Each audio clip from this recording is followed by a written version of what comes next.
Bonjour, nous sommes le mercredi 5 août 2026 et le sujet est le bilan du mois de juillet 2026 qui a été le mois le plus chaud jamais enregistré en France.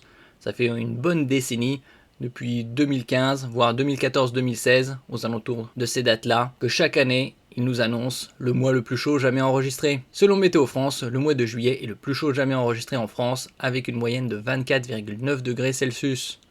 Le prévisionniste indique également ce mardi 4 août que la sécheresse des sols a atteint un niveau record à la fin du mois, favorisant l'apparition et la propagation des incendies.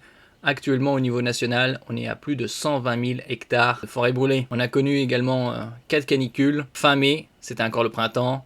Aux alentours du 21 juin, la deuxième, c'était le début de l'été. Début juillet, et là la quatrième, fin juillet, début août. N'oubliez pas de vous abonner pour plus de news nationales, européennes et internationales sur ce monde dans lequel nous vivons. Le mois de juillet 2026 est le plus chaud jamais enregistré en France depuis le début des relevés en 1900, ça fait 126 ans, indique Météo France ce mardi 4 août.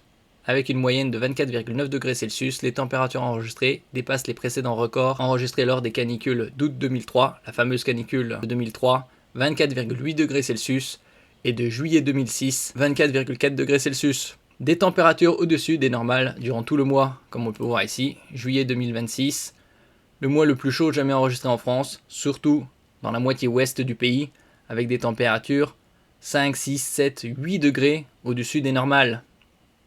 Juillet 2026, comme le mois de juin, affiche une anomalie importante de plus 3,8 degrés Celsius par rapport à la normale, les températures moyennes, et plus 5,2 degrés Celsius pour les maximales. La chaleur a été marquée de jour comme de nuit sur la quasi-totalité du pays, du 7 au 15 juillet. Les températures sont ensuite restées particulièrement élevées dans les régions méditerranéennes et le sud-ouest du 16 au 19 juillet. Et le pays a été marqué par deux vagues de chaleur, dont la première du 4 au 19 juillet et la troisième plus longue connue, tandis que la seconde, démarrée le 28 juillet, est toujours en cours, comme on peut le voir sur cette carte, et surtout la moitié ouest, où les températures sont les plus élevées. Les températures ne sont jamais descendues sous les normales au cours du mois, ajoute Météo France. En parallèle, juillet 2026 a été particulièrement sec avec un déficit de près de 70% en moyenne sur le pays. Il s'agit du troisième mois de juillet, le moins arrosé après juillet 2022, 85%, et juillet 2020, 75%. Nous sommes à la moitié de l'été, dans un mois et demi, ce sera l'automne.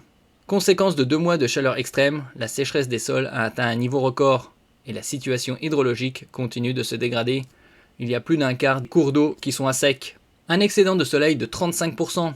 Après un mois de juin déjà très ensoleillé, plus 25% par rapport à la normale, l'excédent d'ensoleillement atteint 35% en moyenne sur le pays en juillet. Il s'agit du deuxième mois de juillet le plus ensoleillé, derrière juillet 2022, plus 40%. Cet ensoleillement constitue un facteur aggravant de la sécheresse des sols. L'excédent est particulièrement exceptionnel sur la moitié nord, où il atteint par endroits plus de 60%. À Brest, par exemple, le soleil a brillé 339 heures, soit 61 heures de plus qu'en juillet 2022. Août, septembre et octobre 2026 devraient être plus chauds que la normale. On n'a pas connu de pluie suffisante au cours de ces 3 derniers mois.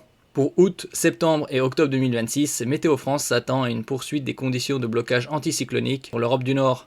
En conséquence, et dans le contexte du changement climatique, le scénario plus chaud que la normale est privilégié pour le prochain trimestre sur la France ainsi que sur toute l'Europe, note le prévisionniste. Le scénario le plus probable pour les précipitations est celui d'un trimestre plus humide que la normale autour de la Méditerranée, incluant les régions françaises proches de la Méditerranée. Merci pour votre écoute et à la prochaine.